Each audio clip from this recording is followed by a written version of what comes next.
안녕하세요. 저는 40대 초반 여자입니다.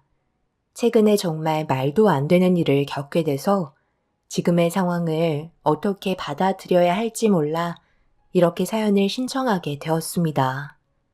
어느 날 도련님이 결혼할 여자가 생겼다며 모두들 당황시킨 적이 있었어요. 그동안 한 번도 도련님 입에서 여자 얘기를 꺼낸 적이 없었거든요. 시부모님께서 좋은 여자 만나서 결혼하길 원하셨지만 도련님은 결혼하고 싶은 마음이 없다며 시부모님의 마음을 아프게 해드렸었죠. 그런데 언제부터 만남을 이어왔는지 모르겠지만 그래도 시부모님은 세상 떠나기 전에 도련님 결혼을 볼 수 있을 것 같다는 희망 때문에 눈물까지 보이셨어요. 나이 먹고 혼자 사는 건 정말 추하다면서 잘 됐다고 서둘러 진행하길 원하셨습니다. 30대 중반이 된 도련님은 그동안 단 한 번도 여자를 데려온 적이 없어서 집안의 경사가 될 정도였습니다.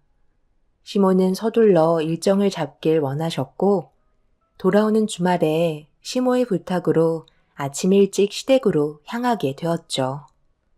도착하자마자 정신없이 음식 준비를 하게 되었고 점심시간이 돼서야 모든 준비를 끝낼 수 있었습니다. 그리고 잠시 뒤 초인종 소리가 들렸고 도련님이 결혼을 생각하고 있는 여자를 집으로 데리고 들어왔습니다. 첫인상은 때묻지 않아 보였고 시모도 마음에 들으셨는지 상당히 적극적인 모습을 보여주면서 주방으로 도련님과 여자를 안내했어요. 시모와 함께 정성이 들어간 음식을 내어준 뒤 어색한 분위기 속에 시모의 중심으로 대화가 시작되었습니다. 모두의 이목이 집중된 가운데 쏟아지는 질문을 침착하게 대응하고 있었어요. 서로 가까워지면 좋으니까 말을 좀 편하게 할게요. 우리 아들이랑 같은 회사에서 꽤 오랫동안 근무하고 있었다던데. 서로 어느 정도 호감이 있었으면 좀 더 적극적인 모습을 보여주지 그랬어. 내 아들이 여자 보길 워낙 돌같이 여겨서 내 생에 결혼하는 건 못 볼 줄 알았다니까. 나는 최대한 빨리 우리 집 식구가 태워줬으면 좋겠는데 괜찮지? 엄마는 얼굴 보자마자 그렇게 얘기부터 하면 어떡해요? 오늘 처음 인사드리는 자리인데 이 사람 부담스럽겠어요. 석진 씨랑 같은 회사에서 근무를 했던 건 맞는데요. 규모가 작은 회사도 아닌데다가 부서도 틀려서 마주칠 일이 아예 없었어요. 그런데 이번에 부서가 조정이 되면서 같이 일을 할 수 있게 되었거든요. 그러다 보니 자연스럽게 서로 호감이 가지게 되었어요. 시부모님은 예비 동서를 상당히 마음에 들어하고 있다는 게 보였어요. 저희 가족 모두가 오래간만에 활짝 웃을 수 있는 시간을 만들어줬다는 거에 저 또한 분위기에 취해 예비 동서를 좋게 바라보고 있었습니다. 그렇게 한참 동안 떠들며 대화를 주고받다 보니 어느새 한 가족이 된 것만 같은 느낌이 들었었어요. 예비 동서가 집으로 돌아간 뒤에도 집안에 남아있던 여우는 쉽게 가시지 않을 정도로 존재감은 상당했었습니다. 그렇게 시모 옆에서 설거지와 남은 음식들을 정리하며 치우다 보니 어느새 도련님이 다시 돌아왔어요. 저희 가족 모두는 한자리에 다시 모인 뒤 앞으로 어떤 식으로 일을 진행해야 할지 대화를 나누었고 시부모님께서는 서둘러 상견례를 진행하길 원하셨습니다. 아무래도 도련님 나이도 있지만 예비 동서에 대한 호감도 상당했었기 때문에 서둘러 결혼식을 진행하고 싶어 하셨죠. 도련님도 처가댁에 인사를 드리려고 일정이 잡힌 상태라며 결혼에 대한 확고한 마음을 보여주었어요. 같은 회사에서 근무를 하고 있고 양가 집안 부족함도 없었기 때문에 뭐 하나 걸리는 건 하나도 없었습니다. 그런데 남편은 만나온 시간이 상대적으로 너무 짧아서 조금 더 알아보는 시간을 가지는 것도 나쁘지 않을 것 같다며 약간 걱정스러워하고 있자 시모의 표정이 안 좋아지기 시작하더니 갑자기 거친 말을 뱉으셨어요. 좋은 시간 다 보내놓고 왜 초를 치는 거야? 너희들은 결혼했을 때 서로에 대해 충분히 알아보고 반지 교환했니? 법적으로 부부가 되고 나서 알게 된 것들도 있잖아. 내가 너희들 상처받을까봐 말을 안 하고 있었던 것 뿐이지. 솔직히 임신할 수 없는 몸이라고 판정받았을 때 내 마음이 어땠을 것 같아? 그때 내가 너희들 결혼한 거 후회한다고 했어? 엄마는 왜 갑자기 그런 말을 하세요? 이 사람이 불임인 줄 누가 알았겠어요? 저는 동생이 한 번 더 신중하게 바라는 것 뿐이라고요. 오늘 하루 왜 이렇게 분위기가 좋은가 했다. 내가 봤을 때 너희들보다 새로 들어오게 될 막내 며느리가 우리 집안의 분위기를 살릴 수 있을 것 같다. 너희들도 충분히 느꼈지?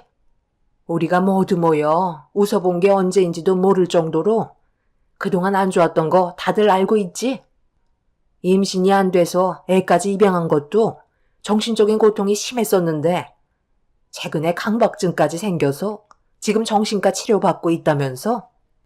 여린이를 사돈댁에 맡겨놓고 오라고 한 게 다행이지. 여기 있었으면 분위기가 어땠을 것 같니? 시도 때도 없이 화장실 왔다 갔다 하면서 손 닦고 짜증냈을 게 뻔하다. 그럼 당연히 우리 집안에 안 좋은 시선으로 바라봤겠지. 엄마, 정말 이런 식으로 할 거예요? 또 시작인 거죠?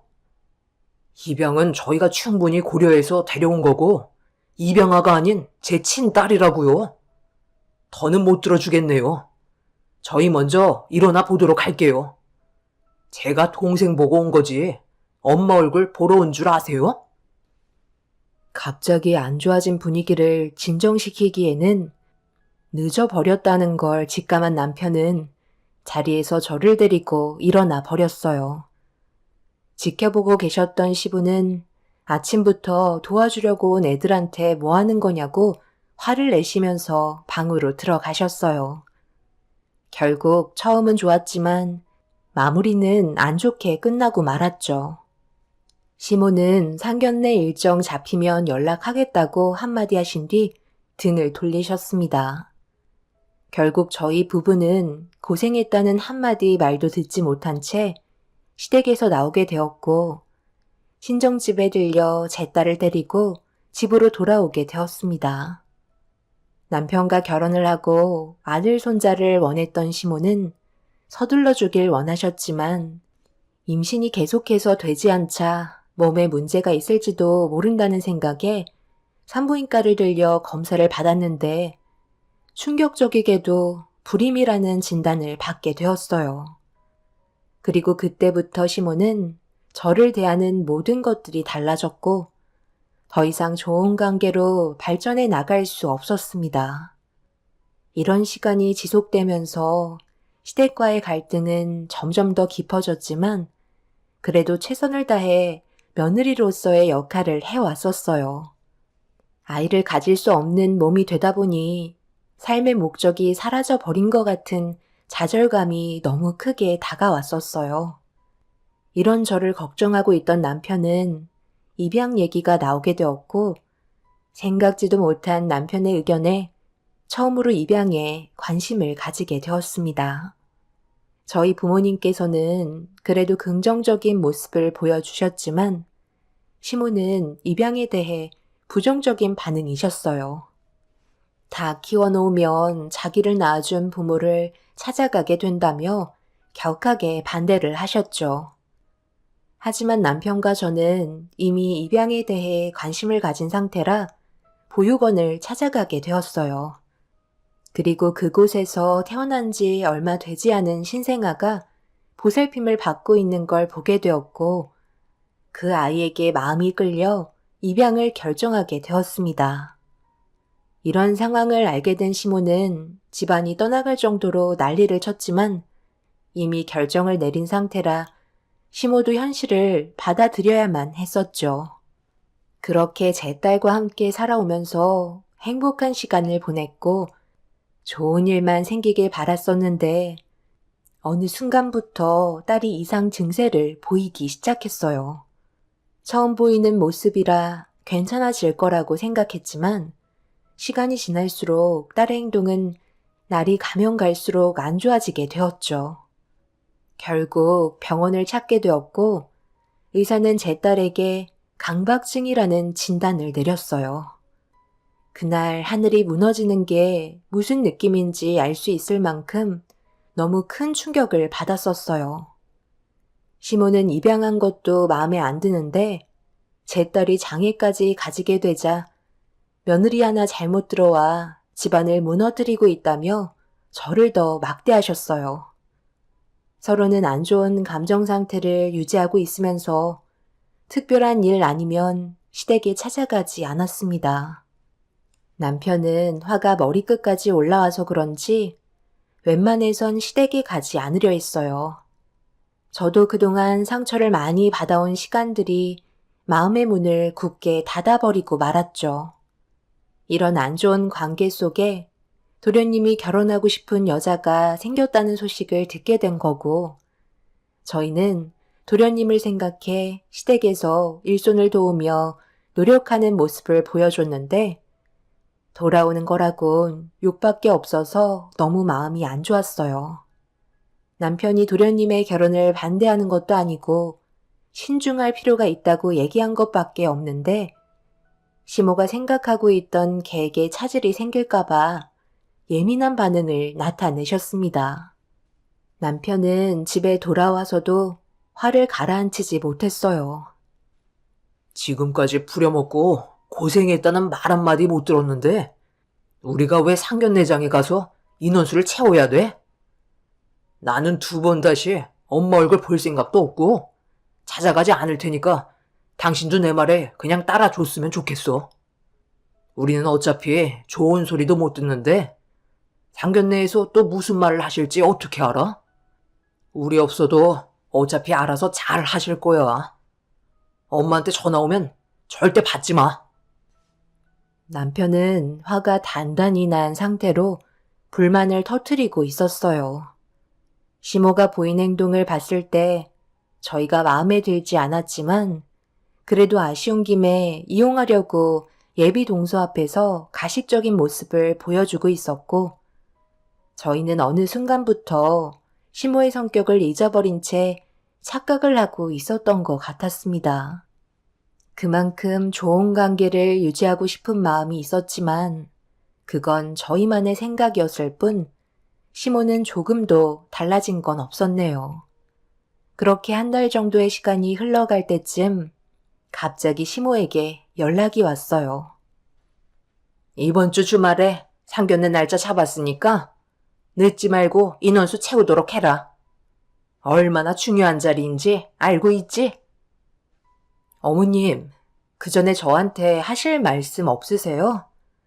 도련님이 결혼할 사람 데려왔었을 때 많은 걸 준비하신다고 아침 일찍 서둘러 오라고 하셨잖아요.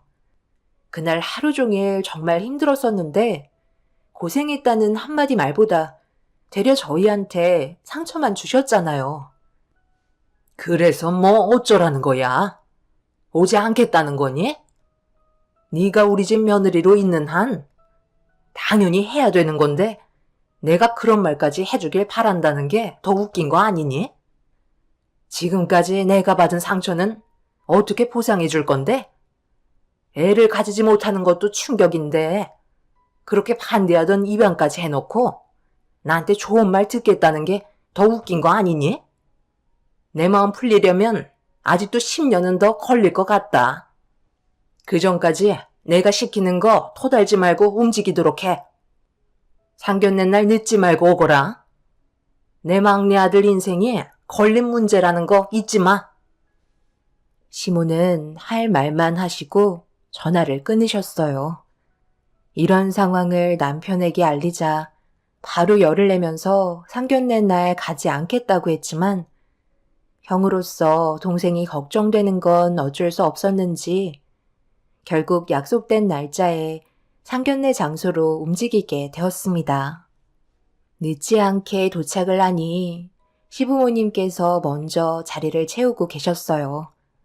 예비 동선의 가족은 오고 있는 중이었는지 자리가 비어 있었습니다. 도련님은 저희가 오자마자 반갑게 맞아주며 몇 번이나 고맙다는 말을 꺼냈지만 시모는 저희를 보려 하지도 않았어요. 그런데 제 딸이 배가 고프다는 말에 갑자기 고개를 돌리셨고 자리에서 일어나시더니 저만 따로 부르셨습니다. 이 자리가 얼마나 중요한 자리인지 모르는 것도 아니면서 여린이를 왜 여기에 데려온 거니? 상견례 망칠 작정이야? 저희 부모님께서 오늘 어디 가셔야 한다고 선약을 잡아두신 상태라 데려올 수밖에 없었어요. 그리고 여린이가 왜 피해를 준다고 생각하세요? 충분히 분위기 파악은 할 줄 안다고요. 여기까지 와서 제 딸에게 꼭 싫다는 표현을 하셔야겠어요? 네 딸이지 내 손녀는 아니잖아? 피 한 방울 섞이지 않은 애가 우리 집안 상견례에 참석했는데 화가 안 나겠어? 조금이라도 분위기 안 좋게 만든다면 무조건 밖으로 내칠 줄 알아. 쓸데없는 행동하지 않게 애 단속 잘해라. 시모는 제 딸이 상견례 장소까지 따라왔다고 불만을 터뜨리고 있었습니다. 그 말을 들으니 그 자리에서 그냥 뛰쳐나오고 싶었지만 꾹 참고 자리로 돌아갔어요. 시부는 별것도 아닌 거 가지고 시작도 하기 전에 쓸데없이 열내지 말라고 자리를 지키라며 화를 내셨습니다. 그리고 잠시 뒤 예비 동선의 식구가 도착을 하면서 서로 가볍게 인사를 주고받은 뒤 상견례가 시작이 되었습니다.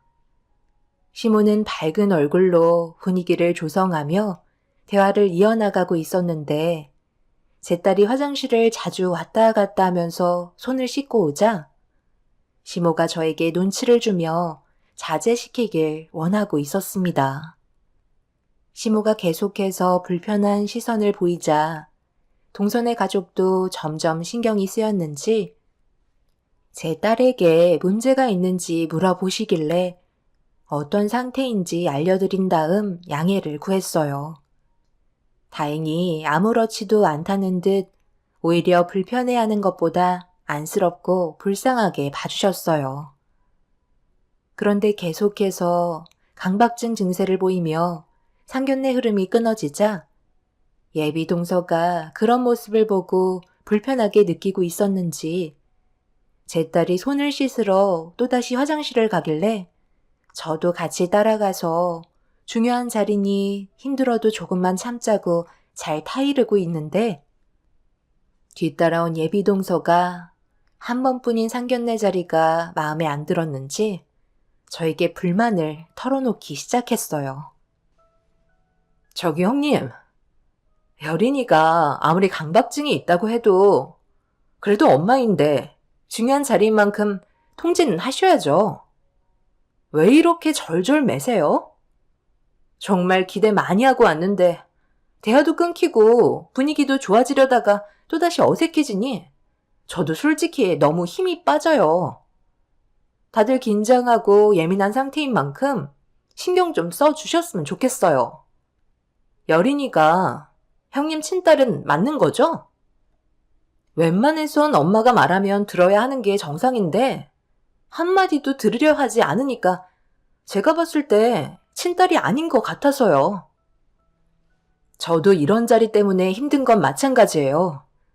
그런데 아까도 얘기했지만 상황을 좀 봐달라고 했었잖아요. 강박증이라는 병이 쉽게 제어가 되고 고쳐지면 이렇게 방치하고 있겠어요? 저희도 힘들게 시간 내서 참석한 거니 이해해 줬으면 좋겠어요. 그렇다고 친딸이 맞냐는 말은 좀 심한 것 같은데 그건 사과를 해야 되는 게 당연하지 않을까요? 이 정도도 배려해 주지 못한다면 제가 사람을 잘못 보고 있었던 것 같네요. 어른도 아니고 애가 강박증 때문에 힘들어하는데 어떻게 그런 말을 할 수 있죠? 예비 동서는 저에게 사과를 하기는커녕 조심해달라고만 얘기한 뒤 자리로 돌아가 버렸습니다. 처음 본 동서의 행동에 많이 당황한 상태로 딸과 함께 자리로 돌아오게 되었네요. 동서의 상견례를 망치지 않기 위해 정말 많이 노력했지만 그게 마음처럼 되질 않더라고요. 저는 서둘러 상견례가 끝나길 바라며 제 딸과 함께 다시 자리로 돌아왔습니다. 첫날 예비 동서를 봤을 때와는 전혀 다른 모습과 느낌을 받아서 그런지 기분이 별로 좋지 않았어요. 저를 바라보며 짜증난다고 표현하는 예비 동서의 행동이 상식적이지 못해 당황스러울 뿐이었고, 언제 그랬냐는 듯 저와 제 딸을 걱정해주는 가식적인 모습을 보이는데 어디까지가 진실된 모습인지 헷갈리기 시작했어요. 저만 예비 동서의 진짜 성격을 본 것 같아 이 결혼을 말리고 싶었지만 사람의 성향은 전부 다 다르고 입장을 바꿔서 제가 상대방의 상황이었다면 어떠했을지 곰곰이 생각하면서 이해하려고 노력했어요. 그런데 제 딸 여린이는 밀폐된 공간에서 심적으로 불편함을 지속적으로 느끼고 있었는지 강박증 증세가 평소보다 더 심하게 나타나고 있었습니다. 예비 동서는 그런 제 딸을 보며 얼굴 표정이 상당히 안 좋아졌어요. 결국 답답했는지 화장실에 다녀오겠다는 동서가 제 딸의 뒤를 따랐어요. 그런데 벌써 자리로 돌아와야 할 시간인데도 오지 않고 있길래 걱정되는 마음에 양해를 구한 뒤 화장실 쪽으로 가고 있는데 저를 보고 달려온 딸이 울음을 터뜨리고 있었습니다. 갑작스러운 상황에 너무 놀라 급하게 딸을 안아주며 진정시켜주고 있는데 제 품에 안긴 딸이 저를 바라보면서 이상한 말을 꺼내기 시작했어요. 그리고 그 말을 들은 저는 너무 놀라 일단 남편에게 제 딸을 데려간 뒤에 밖에서 누군가와 통화를 하고 있는 예비 동서에게 조심스럽게 다가가 통화 내용을 엿듣게 되었고 저는 입이 다물어지지 않을 정도로 큰 충격을 받았습니다. 뭐라고? 당신 제정신이야? 어떻게 내 인생에 도움이 전혀 안 되는 거야? 최대한 멀리 있는 보육원에 놓고 오라고 했잖아. 확실하다니까. 내 품에서 나온 자식인데 그걸 모르겠어? 나도 엄청 놀랐다고. 화장실에서 손을 씻고 있는데 손목에 화상 자국이 크게 보이는 거야. 그래서 몇 살인지 물어보니까 우리가 보육원에 보낸 시점이랑 거의 비슷해. 동서, 지금 뭐라고 그랬어? 방금 보육원이라고 한 거야? 여린이가 화장실에서 손을 씻고 있는데 갑자기 자기 팔을 강하게 잡더니 화상 자국에 대해 물어보며 무섭게 돼 있다고 그러던데 설마 동서가 지금 그런 끔찍한 일을 저지른 건 아니지? 당연하죠. 저는 저 아이에 대해 전혀 모르고 있다고요. 그냥 어디선가 본 적이 있는 것 같아 물어본 것 뿐이에요. 무슨 일인데 둘 다 밖에서 뭐 하는 거야? 다들 기다리고 있다고. 여린이가 진정이 안 되는지 당신을 계속 찾고 있어. 무슨 일 있었어? 저는 제 딸에게 들었던 말과 예비 동서의 통화 내용에 대해 알려주자 남편도 얼굴 안색이 안 좋아지기 시작했어요. 밖이 소란스러워지자 양가 집안 모두 저희가 있는 곳으로 나오셔서 무슨 상황인지 파악하기 위해 물어보면서 분위기는 점점 더 심각해지고 있었죠. 결국 제가 두기로 들었던 내용에 대해 설명을 하니 양가 부모님의 얼굴도 사색이 되었습니다. 세아가, 네가 다시 자세하게 좀 얘기해 줄 수 없겠니? 왜 내 손녀의 손목에 있는 화상 자국을 보고 놀란 거야? 그리고 통화를 했다던 그 남자는 누구인지 우리가 알아들을 수 있게 설명을 해줬으면 좋겠는데. 우리가 지금 상상하고 있는 그건 아니지? 저는 모르는 일이에요. 잘못 알고 있었나 봐요. 서둘러 상견례 끝냈으면 좋겠어요. 그만 안으로 들어가세요. 누가 봐도 지금 전체적인 내용을 파악해보면 내 딸이 보육원에 있었다는 것도 그렇고 화상 자국을 보고 놀란 것도 동서가 저지른 행동이라는 걸 충분히 알 수 있는데 무작정 모른다고 발뺌하면 지금 상황이 해결된다고 생각해? 지금 저를 의심하는 거예요? 이 결혼 그냥 없던 일로 하는 게 좋겠어요. 이런 기분으로 석진 씨랑 결혼하고 싶지 않아요. 극도로 예민한 모습을 보인 예비 동서가 난처한 상황을 빠져나가려 하는데 도련님이 동서의 팔을 붙잡으며 난감해하는 얼굴로 앞을 가로막아섰어요.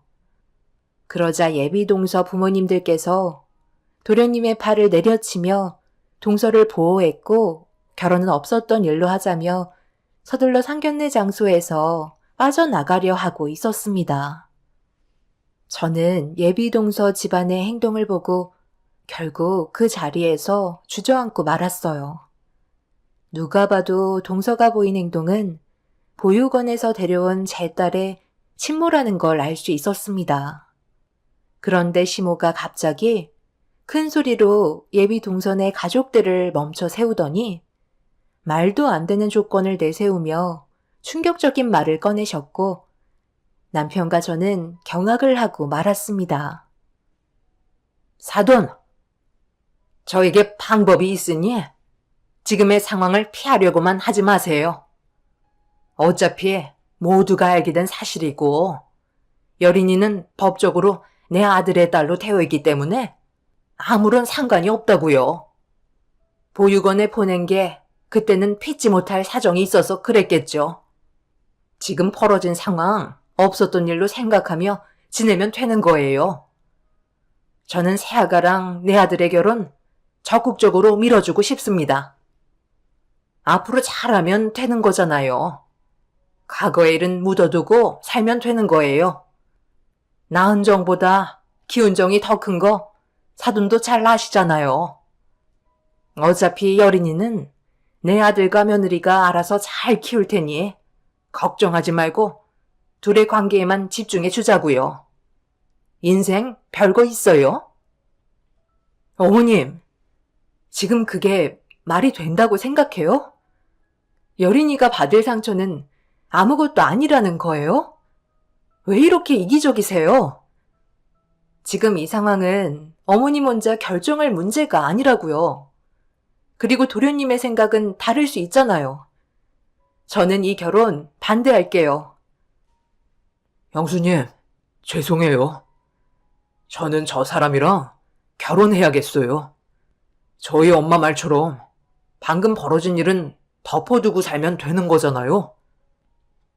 그래, 역시 내 아들이라 머리 회전이 빠르구나. 더 이상 문제 삼지 않으면 되는 거야.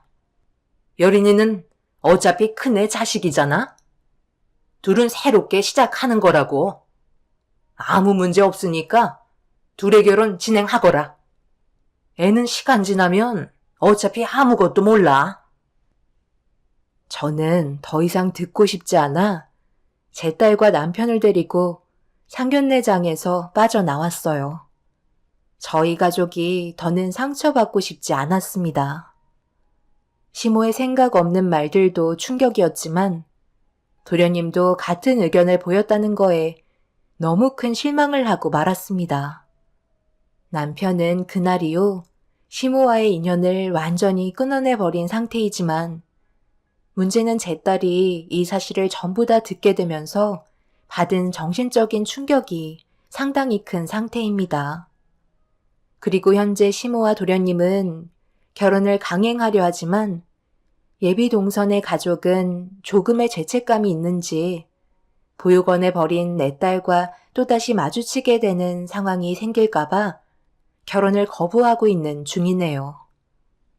그런데 상견례장에 있을 때는 자기가 친모라는 걸 강하게 거부하던 예비 동서가 피는 못 속인다고 어느 날부터 멀리에서 저희 딸의 존재를 확인하고 있습니다. 그런데 그게 침모라 끌려서 그러는 건지 아니면 자기 인생의 걸림돌이 앞에 나타나서 또 다른 범행을 저지르려 하는 건지 알 수가 없어 걱정이 되네요. 어떻게 이런 상황이 생기게 된 건지 아직까지도 믿어지지가 않습니다. 앞으로 어떻게 해야 할지 모르겠어요. 일단 예비 동서였던 그 여자가 어떤 식으로 돌발 행동을 할지 몰라 제 딸 곁에서 떨어지지 않고 있는 중입니다. 신생아 때 한 번 버렸는데 두 번은 더 쉽지 않겠어요. 어떤 성격인지 전부 다 파악되지 않는 상태이기 때문에 조심해서 나쁠 거 없다 생각하네요. 만약 그 여자가 자기의 친딸이라고 데려가겠다고 해도 법적으로 제 딸로 등재되어 있기 때문에 절대로 데려갈 수 없겠죠? 그 여자가 자기 딸을 버린 이유도 아직 밝혀지지 않은 상태라 요즘 매일 불안에 떨며 살고 있는 중이네요. 시모도 그렇고 그 여자도 어떤 식으로 나올지 몰라 긴장의 연속입니다. 아무도 모르는 곳으로 이사를 가는 게 최선일까요? 여러분들의 의견을 듣고 싶어요. 제 딸과 헤어지고 싶은 마음 조금도 없습니다. 많은 조언 기다릴게요. 감사합니다. 안녕하세요. 저는 일산에 살고 있는 45살 여자입니다.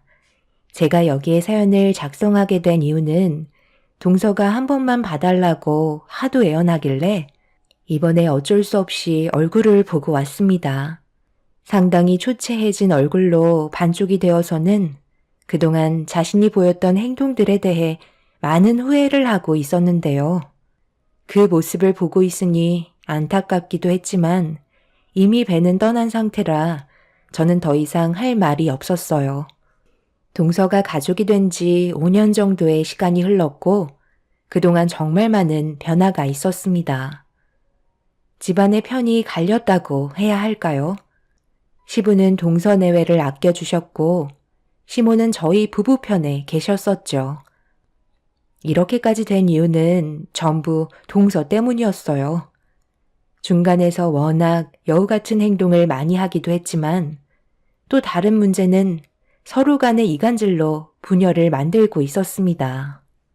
동서가 처음에 결혼하겠다고 서방님과 인사드리러 왔을 때 시모와 시부의 의견 차이가 상당히 심했었어요. 저와 남편은 그 모습을 지켜볼 수밖에 없었죠. 시모는 동서의 눈빛과 몸에 배어있는 행동과 말투들이 집안에 좋은 영향을 끼치지 못할 것 같다는 의견을 내세웠지만 시부는 여자는 무조건 여우 같은 맛이 있어야 한다며 부침성도 좋고 욕심도 많아 보이는 게 집안의 분위기를 확 바꿔놓을 것 같다면서 시모와 정반대의 의견을 내세우셨어요. 저희 부부는 이 문제에 대해 괜히 끼어들었다가 안 좋은 말만 듣게 될지 몰라 지켜볼 수밖에 없었죠. 시부와 시모의 팽팽한 의견 차이는 좀처럼 좁혀지지 않았지만 서방님의 결정이 제일 큰 영향을 가져왔기 때문에 결국 시모의 반대에도 불구하고 서방님은 동서와 결혼을 하게 되었습니다. 결혼 전에는 동서의 성격을 전부 다 알 수 없기에 저희도 지켜볼 수밖에 없었어요. 시모는 분명 여러 가지로 문제점들이 발생될 거라며 나중에 후회해도 모른다고 경고했지만 서방님은 시모의 말을 귀 기울여 듣지 않았습니다.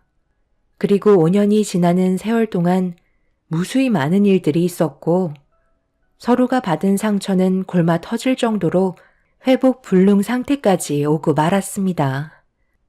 동서가 들어오고 5년의 시간 동안 시부모님은 제가 그동안 봐왔던 분들이 아닐 정도로 서로에 대한 감정이 너무 안 좋아진 상태로 지내왔었어요.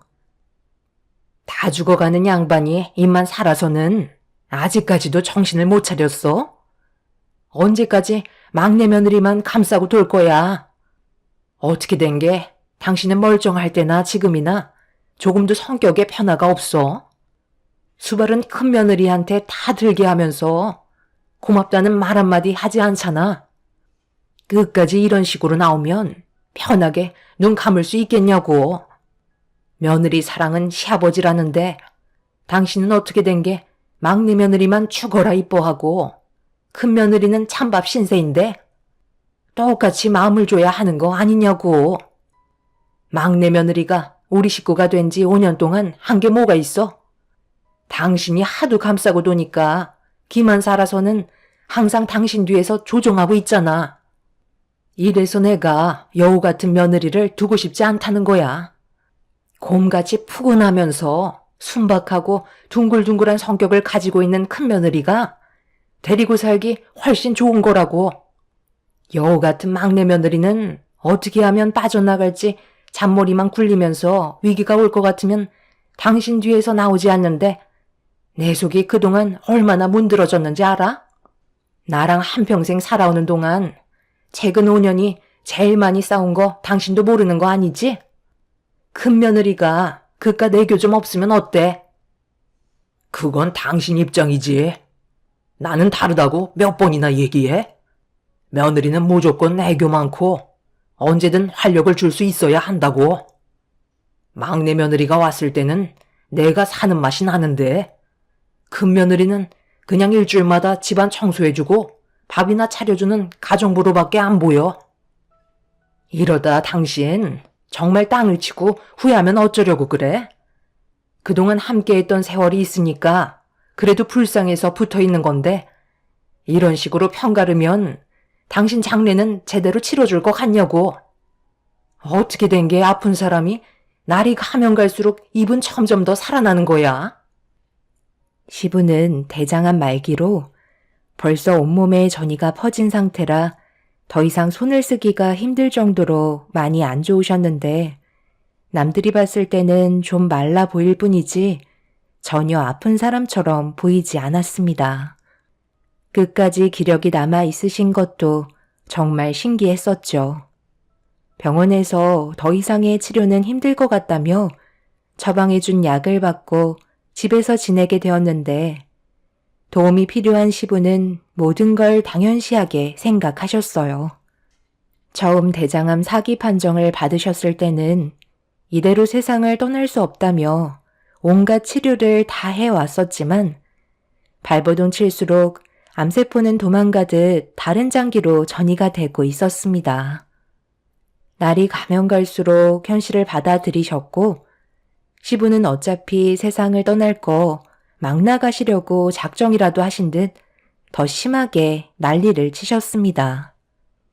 집안 분위기가 안 좋아진 상태에서 뒤늦게 시댁에 도착한 동서내외는 조금도 미안하다는 표정 하나 없이 당연하게 생각하며 눈앞에 뻔히 보이는 저희 부부와 시모를 무시한 채 고개를 빳빳이 들고 시부가 쉬고 계신 방으로 들어갔습니다. 동서가 처음 며느리로 왔을 때는 그래도 인사는 했었는데 2년 차가 되었을 때는 고개만 까딱거리더니 5년 차가 되니 고개를 빳빳이 세우고 들어오는 모습은 정말 기가 찼었죠. 도대체 무슨 생각으로 이렇게까지 집안 분위기를 안 좋게 만드는지 정말 이해할 수 없었습니다. 그렇게 방에서 한참 동안 시부와 대화를 주고받던 동서는 거실에까지 들릴 정도로 시부에게 온갖 애교를 부리며 살살 녹이고 있었습니다. 시부는 며느리가 와서 집안이 살 것 같다며 제가 있을 때와는 반대되는 모습을 보여주셨죠. 그렇게 대화를 끝내고 방문을 열면서 밖으로 걸어 나온 동서내외는 당연하다는 듯이 주방으로 들어가더니 자리에 앉아 저녁 식사를 하려고 저희를 기다리고 있었어요. 그리고 언제나 변함없이 늘 있었던 일처럼 남편이 화를 내며 동서내외에게 언성을 높이기 시작했고 남편의 목소리를 들은 시부가 동서에게 화를 낸다며 소리치셨어요. 이런 문제들을 저희도 바로잡으려고 정말 많이 노력을 했었지만 동서는 워낙 믿는 구석이 있어서 그런지 집안의 평화를 만들 생각을 전혀 하지 않았습니다. 무조건 대접을 받고 싶어 하는 행동을 보였어요. 시모는 주방에 앉아서 숟가락을 들고 상차림을 기다리고 있는 동서에게 다가가 숟가락을 뺏은 뒤 당장 나가라고 언성을 높이셨고, 시부는 시모의 목소리를 듣자마자 휠체어를 타고 방문을 여시더니 밖으로 나오셨어요. 시부는 암 때문에 상당히 고통스러워 하셨지만 시모가 동서에게 난리치는 모습을 그냥 넘어가지 않으셨죠. 시모에게 숟가락을 뺏겨서 화가 난 동서는 자리에서 일어나 시부에게 불만을 털어놨어요. 아버님, 저 언제까지 이렇게 눈치 보면서 살아야 하는 거예요? 정말 이럴 때마다 어머님이랑 갈라섰으면 좋겠어요. 내가 지금까지 참아왔었는데 방금 한 말은 도저히 용서를 할 수가 없네. 아무리 개념이 없다 한들 어떻게 이혼을 하라는 말을 할 수가 있는 거니? 아들, 너 언제까지 이런 식으로 살 거야? 정말 집안 무너지는 꼴 보고 싶은 거야? 애초부터 엄마는 이 사람 안 좋아했잖아요. 제가 엄마 말을 들을 필요는 없을 것 같은데요. 저는 아버지만 옆에 있으면 된다고요. 한 번이라도 이 사람 며느리로서 받아들여 주신 적 있으세요? 뭐 하나라도 하면 전부 다 마음에 안 든다고 불만만 가득하셨잖아요. 그동안 이 사람의 마음은 어떨지 생각은 해보셨어요? 정말 다들 너무 하시네요. 그럼 서방님은 지금까지 잘한 게 뭐가 있는데요? 지금까지 어머님 말을 한 번이라도 들으려 한 적이 있었나요? 무조건 동서 편만 들어줄 게 아니라 중간 위치에서 균형을 잘 잡도록 노력을 해야 되는 거 아니에요? 집안이 이렇게까지 된 게 누구 때문인지 정말 모르시는 거예요? 동서가 지금 하는 행동들이 지금 정상이라고 생각하는 건 아니죠? 어머님이 잘못된 행동들을 바로 잡아주시려는 것 뿐인데 그걸 안 이꼽게 생각하고 더 삐뚤어지려는 모습을 보여주고 있잖아요. 형님, 정말 말 웃기게 하시네요. 처음부터 제가 마음에 안 든다고 어머님이 형님이랑 저를 차별했잖아요. 그래, 말 한번 잘했다. 너 우리 집에 처음 인사 왔을 때 아침부터 큰 며느리랑 내가 정성껏 음식 준비하는데 얼마나 힘들었는지 아니? 그런데 식사 자리에서 어떻게 했니? 갑자기 휴지를 달라고 하더니 우리가 보는 앞에서 입맛에 안 맞는다고 먹던 음식을 휴지에 뱉어버린 다음 입을 헹구더니 내 아들한테 뭐라고 그랬어? 이런 음식을 여태껏 먹어왔냐며 우리 집안을 거지 취급했잖아. 전날에 큰 며느리랑 좋은 것들로 장봐와서 정성을 쏟아서 만든 음식들 앞에서 그런 말을 한다는 자체가 기본이 안 되어 있는 거 아니니? 지나가는 사람 붙잡고 얘기해봐라. 누가 잘못했는지 물어보라고.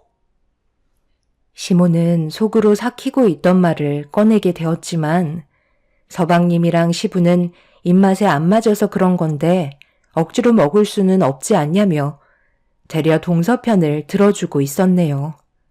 그때 당시 새벽부터 음식 준비하려고 전날에 미리 시댁에 와서 준비했었거든요. 시부는 예비 며느리 온다고 만든 음식을 먼저 드셔보더니 그 자리에서 혼자 밥상까지 차리셨으면서 동서가 입맛에 안 맞는다고 먹던 음식을 휴지에 싸서 버렸을 때 시부는 좀 전에 보여주셨던 모습과 전혀 다른 행동을 저희 앞에서 보이셨어요. 그럴 수 있다고 동서를 감싸고 도셨었죠. 서로가 처음 만나는 자리라면 최대한 조심할 줄 알아야 하는데 동서는 자기의 감정 상태를 거침없이 표현했고 그런 모습들을 지켜본 시모는 한 식구로 받아들이기에는 힘들 것 같다고 판단하셔서 결혼에 대해 반대를 하셨던 건데 동서와 시부는 시모의 의견을 묵살한 채 무조건 직진을 하셨어요. 그리고 이런 결과를 가져왔었죠. 미꾸라지 한 마리가 물을 흐린다더니 집안을 난장판으로 만들 줄 전혀 몰랐었습니다. 그런데 시부 옆에 있던 동서가 이런 상황들이 짜증이 났는지 저한테 해선 안 될 말을 꺼냈고 너무 어이가 없어서 동서의 말을 맞받아치며 화를 내게 되었습니다. 하도 배가 고파서 대충 때우려고 했던 거지. 누가 이 집구석에서 맛없는 밥 먹고 싶은 줄 알아요? 그냥 밖에 나가서 편의점 도시락 하나 사 먹는 게 훨씬 더 낫겠어요. 형님이 한 음식이 얼마나 맛이 없는지 아마 본인은 모르실 거예요. 형님이 매번 만들어 오시는 반찬, 솔직히 진짜 별로거든요. 월급 꼴랑 200 받아서 반찬값도 안 나오니 음식에 퀄리티가 있겠어요?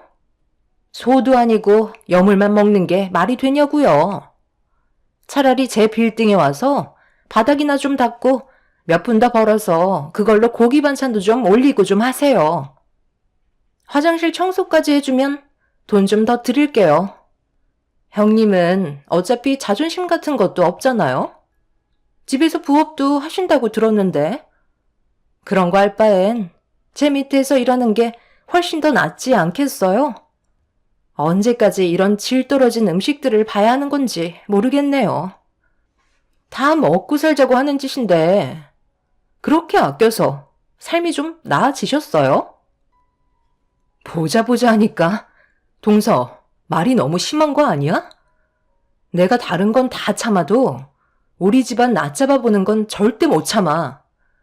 그러는 동서는 얼마나 잘났길래? 개천에서 용난 주제에 지금 삶이 조금 윤택해졌다고 이런 식으로 손윗사람한테 함부로 대해? 돗대기 시장도 아니고 집안은 아수라장이 되고 말았습니다. 함께 뭉쳐서 살아도 모자랄 판에 편을 가르고 서로 상처되는 말을 거침없이 뱉어대면서 얼굴을 붉히고 있는 모습들은 제 마음을 너무 아프게 만들었어요. 시모도 분명 분노한 표정을 보이고 계셨지만 그 안에 슬픔이 가득해 보였죠. 이 모든 것들이 동서 하나로 집안이 무너지게 되었다는 것도 너무 큰 충격이었습니다. 서로가 눈을 붉히며 한참 동안 싸우다 보니 어느새 지쳤는지 거친 숨소리만 집안을 가득 메우고 있었어요. 그런데 시부가 그날 극도의 스트레스를 받으셨는지 고통스러워 하시는 모습을 보여주셨고 가족 모두가 놀란 상태에서 남편과 서방님이 시부를 부축해 급하게 방으로 모셨습니다. 시모는 눈시울이 붉어진 상태로 주방에서 약을 꺼내 서둘러 방으로 들어가 시부의 입에 털어 넣어 드렸어요. 그리고 방에서 걸어 나오신 시모는 거실에서 상황을 살피고 있는 동서의 뺨에 손을 수차례 올려 붙였고 하루도 마음 편히 살 수가 없다면서 또다시 난리를 치기 시작하셨네요.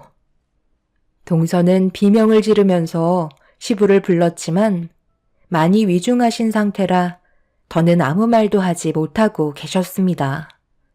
서방님은 동서의 비명소리에 거실로 뛰쳐나와 시모를 강하게 밀친 뒤 나중에 다시 오겠다며 시부가 세상을 떠나면 앞으로 2번 다시 얼굴 볼 일 없을 거라고 바닥에 내동댕이 쳐진 시모에게 화를 내고 집으로 돌아갔어요. 남편은 서방님을 가만두지 않겠다고 쫓아가려 했지만 시모가 지금은 그럴 때가 아니라면서 시부의 몸 상태를 살펴야 한다고 힘겹게 일어나셨어요. 시모는 그래도 남편이라고 눈을 감고 거친 숨을 내쉬며 급격하게 악화되신 시부의 모습을 보면서 눈물을 흘리셨고 시부가 그동안 보였던 행동들에 대해 원망을 하셨습니다. 그렇게 동서가 오고 난 뒤부터 시부는 더 이상 일어나지 못하셨고 주어진 시간이 많지 않다는 걸 가족 모두 알 수 있었습니다. 아무리 서로 얼굴을 붉히며 물고 뜯어도 시부의 마지막 순간은 서로 최대한 조심하면서 아무 말도 하지 않고 있었죠. 그런데 대화조차 어려울 정도로 힘들어하고 계시던 시부와 개인적인 시간을 가지고 싶다며 동서내외는 저희 가족과 시모가 자리를 비켜주길 원했어요. 그동안 시부가 동서내외를 잘 해준 만큼 떠나보내드리는 걸 받아들이기 힘들었는지 괴로워하며 눈물을 보이고 있었습니다. 저희는 그런 모습을 보고 잠시 자리를 비켜주었어요. 그런데 한 20분 정도 흘렀을 때 갑자기 동서가 짜증 섞인 말투로 시부에게 화를 내고 있는 목소리가 들렸어요. 저희는 너무 놀라 방문을 열고 들어가려 하는데 문이 굳게 잠겨 있길래 남편이 문을 열라고 소리를 질렀지만 방 안에서 뭔가를 하고 있는 건지 서방님이 빨리 서두르라며 동서에게 무언가를 재촉하고 있었어요. 남편은 열리지 않는 문을 강제로 열기 위해 온몸으로 달려가 문을 어깨로 강하게 밀쳤고 문이 열리는 순간 눈앞에 펼쳐진 광경에 저희 모두 입을 다물지 못할 정도로 놀라고 말았습니다. 시부는 주먹을 꽉 쥔 채 안간힘을 쓰고 있었는데 동서는 시부의 주먹을 펴기 위해 온 힘을 다하고 있었습니다. 그리고 시부의 침대 위에 올려져 있는 한 장의 서류가 눈에 들어왔고 서방님이 서류를 몸뒤로 숨기려 하자 남편이 서방님이 숨기고 있는 서류를 뺏어둔 뒤 확인을 함과 동시에 남편은 서방님의 멱살을 잡으면서 화를 내기 시작했어요. 시모는 바닥에 떨어져 있는 서류들을 확인하시더니 온몸을 부들부들 떨면서 고개를 떨군 채 들지 못하고 있는 동서에게 다가가 머리채를 잡으며 네가 인간이냐고 화를 내셨습니다. 이거 놓으세요. 아버님이 저와 약속했었다고요.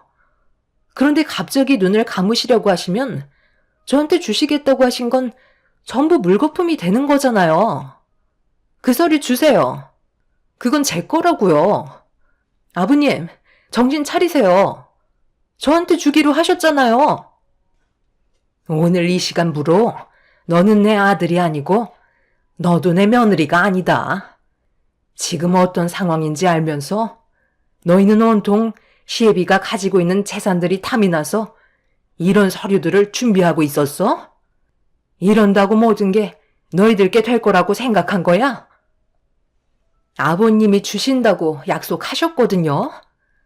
그래서 뒷말 나오기 전에 받으려고 유서와 서류 준비해서 온 건데 아버님이 글쎄 손을 안 펴시잖아요. 지장을 찍어야 법적인 효력이 있는 건데 무슨 이유 때문인진 몰라도 숨을 헐떡거리시면서도 주먹은 절대 펴지 않았다고요. 곧 있으면 세상 떠날 노인네가 힘은 또 왜 이렇게 센 거야? 빨리 일어나셔서 저한테 전부 주겠다고 하셨던 약속 지키시라고요. 갈 땐 가시더라도 뒤처리는 깔끔하게 정리하고 가셔야 할 거 아니에요? 이제 그만 일어나세요. 시모는 동서를 거실 밖으로 끌어내었고 남편은 서방님을 밖으로 내쳤습니다. 바닥에 떨어져서 널브러져 있던 서류들은 단기간에 준비한 서류 같지는 않았어요.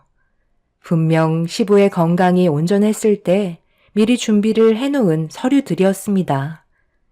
하지만 무슨 이유 때문인지 모든 서류에는 시부의 지장이 찍혀 있지 않았었어요. 모든 걸 준비만 해놓으시고 유서도 작성만 해놓으신 채 결정적인 시부의 지장은 없었습니다. 아무래도 몸을 가누기 힘들 때 넘겨주시려고 계획을 하셨던 것 같아 보였어요. 그런데 이상한 점은 동서가 지장을 찍어달라고 했을 때 분명 정신은 잃지 않으셨기 때문에 충분히 해줄 수 있으셨을 텐데 시부는 주먹을 꽉 쥔 채 마지막까지 펴지 않으셨습니다. 제가 봤을 때 저희는 시부가 떠나는 거에 대해 진심으로 슬퍼하고 있었는데 정작 동서와 서방님은 눈앞에 보이는 재산에 눈이 멀어 슬퍼하기는커녕 서류의 지장을 강제로 찍게 하려는 모습들에 많은 실망을 하신 것 같아 보였어요. 그리고 이런 난리 속에 시부의 마지막 순간이 찾아왔고 결국 세상을 떠나게 되셨죠. 시모는 마지막 순간을 동서내외 때문에 못 봤다고 땅을 치며 오열을 하셨고, 그 사이 동서내외는 급하게 집에서 도망을 쳤습니다. 그날 이후 시부의 장례가 진행이 되는 동안 동서내외는 단 한 번도 모습을 드러내지 않았어요. 장례식에 와봤자 분명 시모에게 머리채 잡힐 게 안 봐도 뻔했었죠. 동서가 가족들끼리 편을 가르고 지금까지 시부를 방패 삼아 왔었는데 정작 시부가 돌아가시니 동서는 아무것도 할 수가 없는 신세가 되어버렸고 저희 가족을 피해 다녔습니다. 하지만 시부가 세상을 떠나시고 모든 것들이 시모의 소유가 되면서 상황은 180도 달라지게 되었고 문을 열고 들어온 동서는 제가 자리에 앉아있는 모습을 보더니 사색이 된 얼굴로 당장 나가라며 화를 내길래 본관동 테이블 위에 있는 제 명패를 보여주었습니다. 여긴 제 자리인데 왜 형님이 앉아있는 거예요? 그 명패는 또 뭐고요? 이 사무실은 아버님이 저 사용하라고 주신 거라고요? 그런데 이거 어쩌지? 보다시피 어머님께서 이곳을 나보고 사용하라고 주셨거든. 얼마 전까지 동서 말대로 월급 200 받는 걸로 반찬값 하기 힘들었었는데 이 건물 소유주가 어머님한테 들어가고 나선 나도 이제 하고 싶은 사업을 해볼 수 있게 되었네. 여기가 동서한테 소유권이 되어 있는 것도 아니고 그동안 아버님이 그냥 무상으로 사용하게 해준 거라 동서는 아무것도 주장할 수 없더라고. 그리고 여기에 있던 직원들도 얼마나 막대했으면 불만이 머리끝까지 올라왔던데? 특별한 기술이 없어서 아르바이트 하다가 직원으로 채용해 준다는 말에 혹해서 들어왔는데 단 한 명도 정식 직원으로 채용해 주지 않았다며? 그래서 이번 기회에 나와 함께 일하기로 다시 계약서를 작성했어. 동서는 그냥 몸만 나가면 되는 거야. 법적으로 소송을 걸겠다는 쓸데없는 생각하지 마. 동서가 그동안 우리 가족한테 보였던 행동들과 아버님을 이용해서 재산을 갈취하려 했다는 증거들을 전부 다 가지고 있으니까 동서 때문에 아버님이 세상 떠났다고 하면 상황이 꽤 복잡해질걸? 아버님이 동서한테 건물을 넘겨주지도 않았는데 곧 주겠다는 말에 우리한테 했던 행동들은 절대 용서를 할 수가 없을 것 같다. 여기에 있는 동서 물건들은 전부 다 폐기시킬 테니까 원하지 않는다면 오늘 내로 싹 다 가져갔으면 좋겠어. 아버님이 나한테 이 빌딩을 주겠다고 했었는데 형님이 무슨 권한으로 나를 내치고 가져가겠다는 거야? 여긴 내 사무실이고 내 빌딩이라고. 절대 못 나가니까 법대로 해. 내가 가진 모든 것들 내가 넘겨줄 것 같아? 네가 아직도 정신을 못 차렸구나. 그건 너를 엄청 아끼던 그 인간이 있을 때나 하는 얘기지. 지금은 상황이 전부 달라졌잖아. 우리 집안에 속해 있는 모든 것들은 너한테 조금도 넘겨줄 수 없다. 이 빌딩은 내 큰아들과 며느리가 앞으로 관리하기로 했으니까 당장 여기서 나가라. 한 번만 더 내 앞에 나타났다간 아예 뼈도 못 추릴 줄 알아? 시모의 등장에 목소리를 높이던 동서는 꼬리를 내린 채 급하게 빌딩 밖으로 도망쳤어요. 동서는 그동안 아버님께서 넘겨주실 빌딩을 제 소유인 양 드나들며 관리하고 있었죠. 아버님의 비위를 살살 맞춰가며 무상임대로 사무실까지 차려 사용하고 있었어요. 그날 이후 서방님은 시댁에 몇 번이나 찾아와 받아달라고 애원했지만 시모는 서방님을 절대 받아주지 않았습니다. 시부에게 항상 지원받고 살아왔던 동서내외는 돈줄이 마르기 시작하자 사는 게 불안했는지 도움을 받으려고 몇 번이나 찾아왔었죠. 그동안의 씀씀이가 동서내외를 버티지 못하게 만든 상황이었습니다. 결국 점점 궁핍해지고 생활에 불만이 생겼는지 서방님과 동서가 시도 때도 없이 싸우기 시작하더니 이혼 얘기까지 나오게 되면서 결국 별거 중인 상태에서 갑자기 저와 만나길 원하길래 얼굴조차 보고 싶지 않았지만 간절하게 애원하는 바람에 어쩔 수 없이 얼굴을 보게 되었죠. 형님, 제가 그동안 잘못했어요. 너무 버릇없이 행동한 부분에 대해 용서해 주세요. 저 이렇게 살아갈 수 없어요. 솔직하게 말씀드릴게요. 지금 임신 7주 차예요. 얼마 전에 몸이 이상해서 산부인과 다녀왔는데 임신 사실을 알게 됐어요. 한 번만 어머님한테 잘 좀 봐달라고 다시 한번 얘기해주면 안 될까요? 꽤 오랜 시간이 지났는데 언제까지 이렇게 살아갈 수는 없잖아요. 동서가 임신한 게 우리와 무슨 상관이야? 다시 받아주면 어떻게 살아갈 생각인 건데? 이번엔 어머님한테 빨대 꽂고 살려고? 임신했다고 우리가 눈 하나 깜빡할 것 같아? 미안하지만 이미 배는 떠났어. 그동안 동서가 우리 가족한테 보였던 행동들에 대해 생각해봐. 절대 용서해 줄 수 없다고. 임신했으면 앞으로 서방님이랑 악착같이 살아야지. 별것까지 하면 되겠어? 뱃속에 있는 아이가 불쌍하지도 않아? 나는 더 이상 할 말이 없을 것 같다. 지금 현재 버는 돈이 없는 건 아니지? 뱃속에 아이가 무럭무럭 자라야 할 텐데 돈벌이가 시원찮아서 반찬을 만들어 먹기 힘들면 내 빌딩 와서 바닥이나 좀 닦던지. 땀 흘려 일한 만큼 일당은 두둑히 챙겨주도록 할게. 생각 있으면 빌딩 관리소에 이력서 한 장 놓고 가. 동서는 자기 잘못에 대해 아직까지 전부 다 뉘우친 것 같아 보이지 않았어요. 저희가 겪은 아픔은 5년인데 동서는 아직 멀었다고 생각합니다. 시모의 마음이 언제 풀릴지 그건 저도 모르지만 지금 현재 저희 가족은 동서 내외를 절대 받아줄 마음이 없네요. 앞으로 자기들이 뭘 잘못했는지 뼈저리게 뉘우치며 살았으면 좋겠어요. 제 사연 들어주신 분들 얼마 남지 않은 올해 잘 마무리하시고 가족분들과 행복한 시간 많이 보내시길 바랍니다.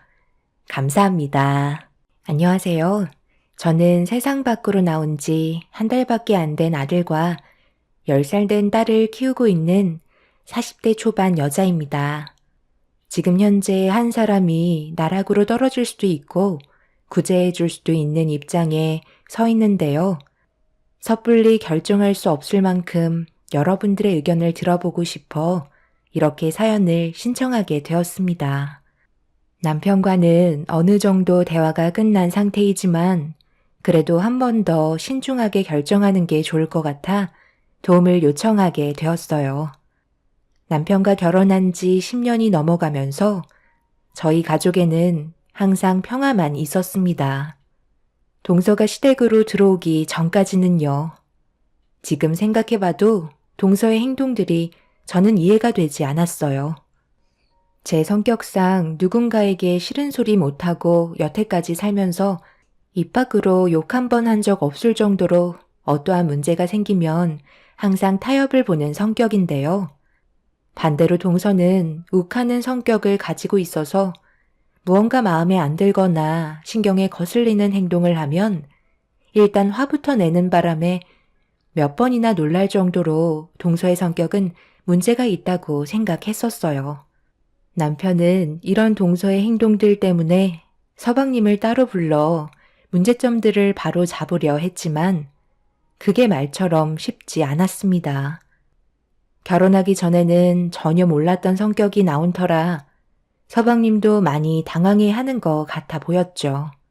동서는 박사를 취득하고 대기업에서 근무를 하고 있었지만 반대로 저는 평범한 주부라 그런지 함께 모이면 은근히 무시를 하는 경우가 있더라고요.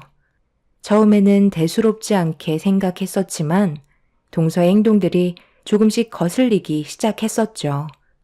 그래서 단둘이 있을 때 최대한 좋게 대화로 풀어나가려 했는데 문제는 동서가 귀를 닫았는지 제 말을 아예 들으려 하지 않더군요. 동서, 지금 내가 하는 말 안 들려? 몇 번이나 불렀는데 아무 말도 하지 않는 건 대화조차 섞기 싫다는 거야? 제가 형님이랑 말을 섞어야 할 이유가 없잖아요. 쓸데없는데 제 시간 뺏기고 싶지 않아서요. 형님 할 일 하세요. 무슨 말을 그렇게 해. 나도 지금까지 지켜보다가 더는 안 될 것 같아서 대화 좀 하자는 건데 이런 식으로 나오면 더 안 좋은 감정을 키운다는 거 몰라? 내가 봤을 때 배울 만큼 배운 동서가 하는 행동은 내 딸보다 못하는 것 같은데? 그래도 시댁에 왔으면 어느 정도 눈치껏 행동해야지.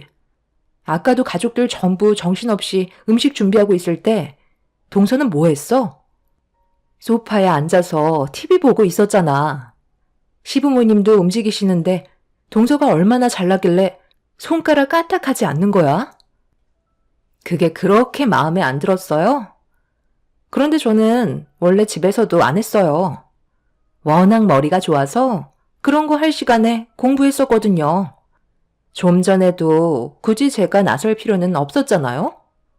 인원도 많은데 뭐하러 비효율적으로 움직여요? 밥 차리는 게 어려운 것도 아닌데 모두가 달려들어서 좁은 공간에 몸 부딪히며 북적거리는 것보다 낫지 않나요? 그건 동서 개인적인 생각이잖아. 다들 겉으론 아무 말 하지 않고 있지만 속으로는 뭐라고 생각하겠어? 한두 번은 그냥 넘어갔었지만 다음부터 또 이런 식으로 행동한다면 그땐 지금처럼 개인적으로 조용히 얘기하진 않을 거야. 형님, 지금 저랑 뭐 하자는 거예요? 왜 가만히 있는 사람을 건드려요? 제 성격 모르는 것도 아니시면서 이제 그만하시죠? 재수씨, 말이 좀 심하네. 뒤에서 조용히 듣고 있었는데 손윗 사람한테 지금 너무 버릇없이 행동하는 거 아니에요? 제가 뭘요? 틀린 말 한 것도 아니잖아요? 저도 손님인데 대접은 받고 살아야죠. 매일 오는 것도 아니고 아주 가끔 시간 내서 시부모님 얼굴 뵈러 오는 건데 더 고마워하셔야 하는 거 아닌가요? 저도 지금 상당히 많이 참고 있으니까 그만하시죠. 동서는 눈을 치켜 세운 뒤 저와 남편을 무서울 정도로 노려보고 있었어요. 한 번만 더 건들면 절대 그냥 넘어가지 않을 것처럼 분노하는 모습을 보여주고 있었습니다. 주방에 있다가 뒤늦게 합류한 서방님과 시부모님이 눈앞에 펼쳐진 광경에 많이 놀라셨는지 시모는 화를 내셨고 그제서야 험악해질 뻔한 분위기를 가라앉힐 수 있었습니다. 조금만 늦게 오셨어도 집안은 난리가 났을 겁니다. 동서는 남편이 한마디 해서 기분이 많이 상했는지 서방님한테 집으로 돌아가자며 예의라고는 찾아볼 수 없을 정도로 안 좋은 행동을 보여주었고 서방님은 시부모님께 나중에 연락드리겠다며 급하게 동서를 뒤쫓아갔네요. 모두가 너무 어이가 없어서 아무 말도 하지 못한 채 동서의 행동을 바라볼 수밖에 없었습니다. 시모는 많이 놀라셨는지 소파에 털썩 주저앉으시더니 멍하니 현관문 밖을 바라보고 계셨고 남편은 한두 살 먹은 나이도 아니고 한 번만 더 버릇없는 모습을 보인다면 가만두지 않겠다고 분노하고 있었습니다. 가족 모두는 결혼 전과 후가 너무 다른 태도를 보이는 동서 때문에 상당히 골치를 썩고 있었죠. 서방님이 동서와 시작한 지 얼마 되지도 않았는데 안 좋은 일들이 반복해서 생기는 건 바로잡을 필요가 있었어요. 가족으로 받아들였으니 잘못된 점을 고쳐 나가던지 그렇게 되지 않는다면 결국 내칠 수밖에 없는 상황이었죠. 시부모님께서는 동서를 빼고 서방님과 저희 부부를 따로 부르셨어요. 시부모님은 확고하게 결정을 내리시려는 듯 보였습니다. 막내 며느리의 성격에 우리 모두가 속아 집안이 무너지려 하는데 이런 문제를 두 눈 뜨고 지켜만 볼 수는 없을 것 같다. 그래서 내가 너희들을 부른 이유는 앞으로 어떻게 하면 좋을지 상의를 하기 위해 모이자고 한 거니까 서로 의견 좀 내보자. 뭘 그렇게까지 하면서 붙들고 있어요. 그냥 이혼해라. 세상에 널린 게 여자인데 시간만 끌다가 우리 집안 망하겠다. 저도 어머니 말에 찬성할게요.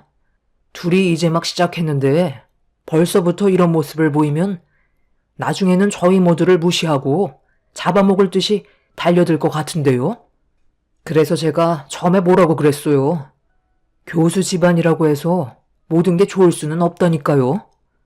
너무 서두르는 것 같아 조심할 필요가 있을 것 같다고 했었는데 어머니가 동생 나이 때문에 지금 놓치면 언제 또 결혼하겠냐고 제 말은 들으려 하지도 않고 일을 진행시켰잖아요.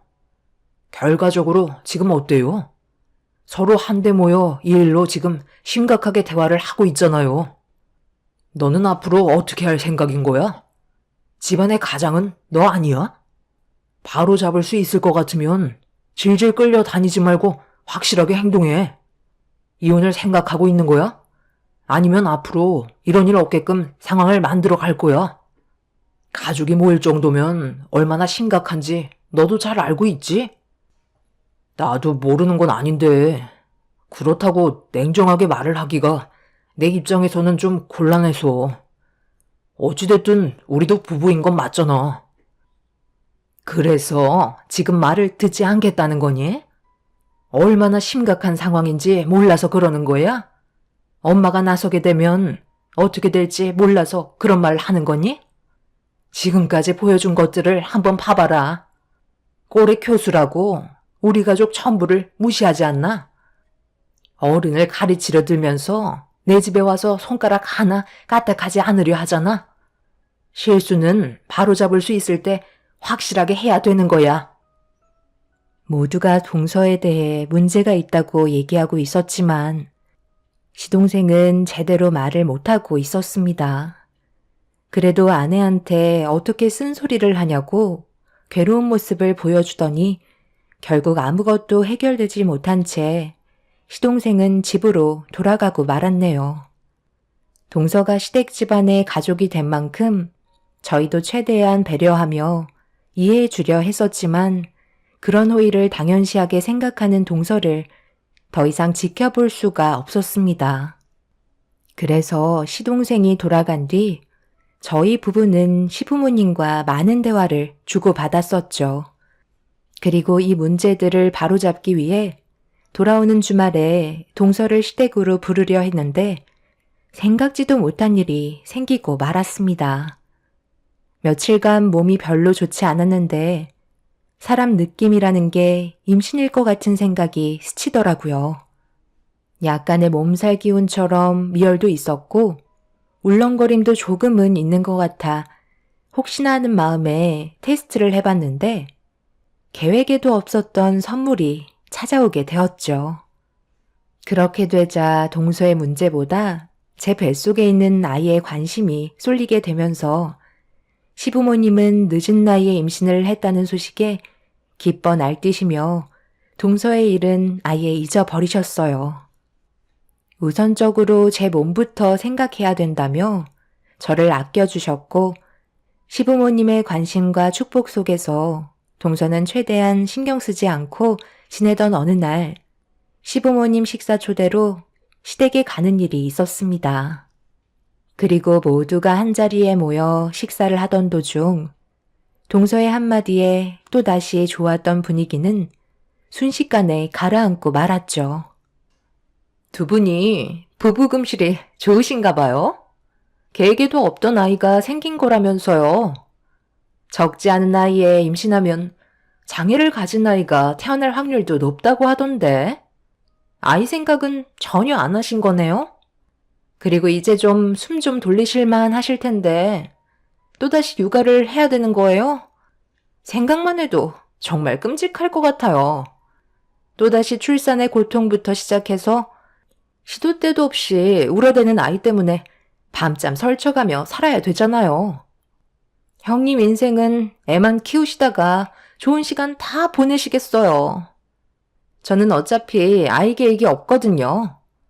몸매도 망가지고 임신하는 순간 여자이기를 포기하고 엄마로 살아가야 하는데 한 번뿐인 인생 육아로 허비하고 싶지 않아서요. 그건 정말 미련한 짓 같아요.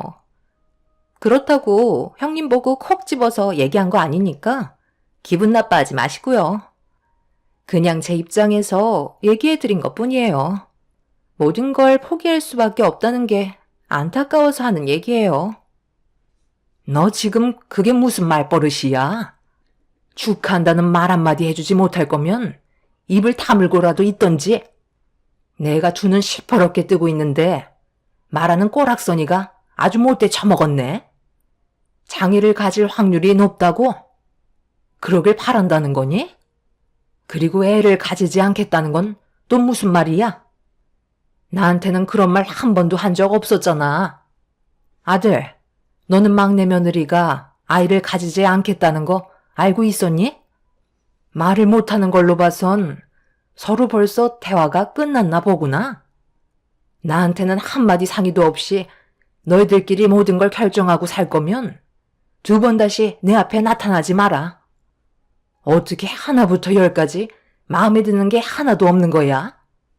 교수라고 좀 나을 줄 알았더만 말버릇도 더럽고 자기보다 어른인 사람들한테 함부로 대하는 며느리 두 번 다시 보고 싶지 않다. 얼굴 꼴도 보기 싫으니까 그만 돌아가. 안 보고 사는 게 모두에게 이득일 것 같다.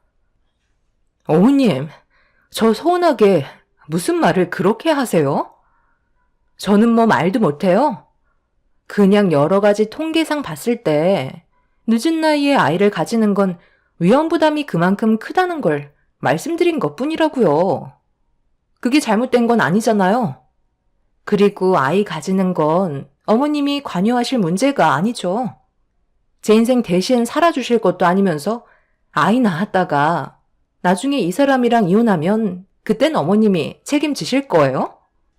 사람 일은 아무도 모르는 거잖아요. 혹시 모를 안 좋은 일들을 막기 위해 그렇게 하는 건데 너무 강요하지 마세요.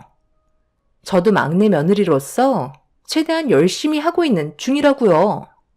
제 말 무슨 뜻인지 아시겠죠? 매번 얼굴 볼 때마다 동서의 행동은 새로웠어요. 양파 껍질 까듯 계속해서 새로운 모습을 보여주는 동서는 가족 전체에게 너무 큰 충격을 안겨주었죠.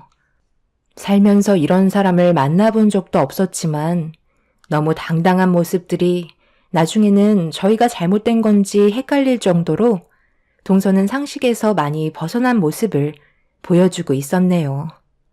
동서가 어떻게 박사가 되었는지도 이해하기가 어려울 정도로 너무 특이했었습니다. 결국 시모가 난리를 치자 동서는 별것도 아닌 거 가지고 화를 낸다면서 먹을 만큼 먹었으니 먼저 일어나 보겠다며 또다시 자리에서 먼저 일어나 집 밖으로 나갔습니다. 시모는 동서의 행동, 혈압이 오르셨는지 뒷목을 잡고 휘청거리시더니 시동생에게 집안이 떠나갈 정도로 화를 내시며 최대한 빨리 둘이 갈라서라고 화를 내셨습니다. 저도 동서의 막말에 급격한 스트레스를 받았는지 아랫배에 통증이 오기 시작하길래 방에 들어가 누워 있어야만 할 정도였어요. 뱃속의 아이가 꼭 장애로 태어나길 원한다는 그런 눈빛을 보이면서 저를 한심하게 쳐다봤던 시선들을 조금도 잊을 수가 없었습니다. 그날 이후 동서도 눈치는 있는지 한동안 조용하게 지내면서 분위기를 파악하는 듯 보였습니다. 시부모님도 그렇고 저희 부부도 동서와 엮이고 싶지가 않아 따로 연락을 안 하며 지냈었고 그런 시간을 보내다 보니 어느새 출산날이 얼마 남지 않은 막달이 되어 있었네요. 그런데 어느 날 한 번도 연락이 없었던 동서가 갑자기 전화가 왔어요. 별로 받고 싶지 않았지만 10달의 시간은 어느 정도 마음을 가라앉히게 만들었는지 무슨 말을 하려는 건지 드러나 보기 위해 전화를 받았습니다. 동서는 저에게 한 번도 보여주지 않았던 애교를 떨며 한층 업된 목소리로 안부를 물으며 대화를 시도했어요. 용건만 간단히 했으면 좋겠다는 말에 동서는 저와 어딜 함께 가길 원하고 있었어요. 형님, 잘 지내셨어요? 제가 요즘 너무 바빠서 그동안 연락을 못 드렸었는데 곧 출산 예정이라면서요? 움직이는 것도 지금은 많이 힘드시겠어요. 혹시 출산 전에 저와 잠깐 어디 좀 다녀올 수 있을까요? 형님이랑 저랑 개인적으로 시간을 보낸 적이 없었잖아요. 대화도 좀 나누고 좋은 추억 만들면 좋을 것 같은데? 멀리 가는 건 아니고 형님 집이랑 멀지 않은 곳에 잠깐 자리를 마련했거든요. 아는 지인도 몇 명 오는데 저 혼자 가는 것보다 형님이 옆자리를 채워줬으면 하거든요. 그냥 앉아만 있으면 돼요. 오래 걸리지도 않아요. 그이가 회사 일이 많이 바쁜지 같이 참석을 할 수 없다고 하더라고요. 내가 알지도 못하는 곳을 무턱대고 가는 건 힘들 것 같은데.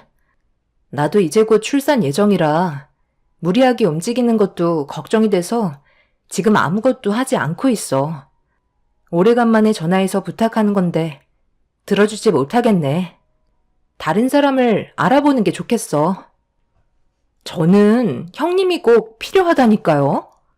제가 언제 이런 부탁한 적 있어요? 제가 데리러 갈 테니까 옆에만 있어주면 돼요.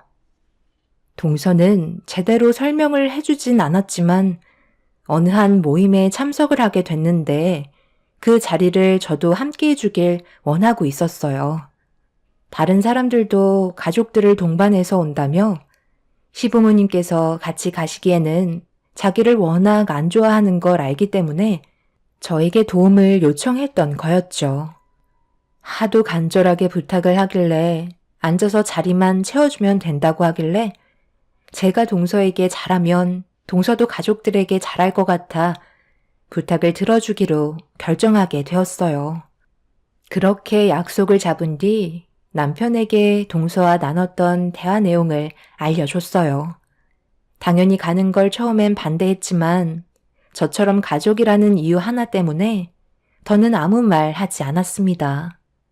그렇게 다음날 동서와 만나게 되었고 오래간만에 얼굴 보는 거라 어색하기는 했지만 동서는 저를 보며 밝게 웃어 주었어요.